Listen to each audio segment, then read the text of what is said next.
Este video es para ver cómo es el desarrollo de una fogata tipo estrella. Lo que vamos a ocupar es yesca, fichas representando piedras, madera fina y madera gruesa. Bien, lo primero que se tiene que hacer es delimitar la zona de la fogata con unas piedras, dependiendo el tamaño de lo que vayas a calentar.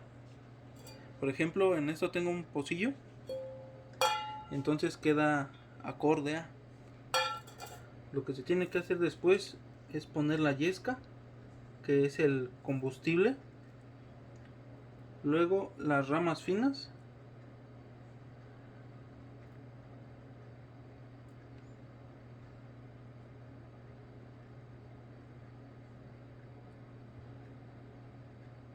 y por último tienen que ser los leños en forma de estrella que se toque por las puntas.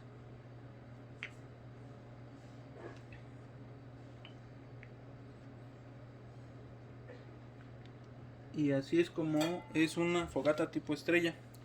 Entonces lo que sucede es que tú pones tu pocillo y la flama, como es en un punto, se eleva.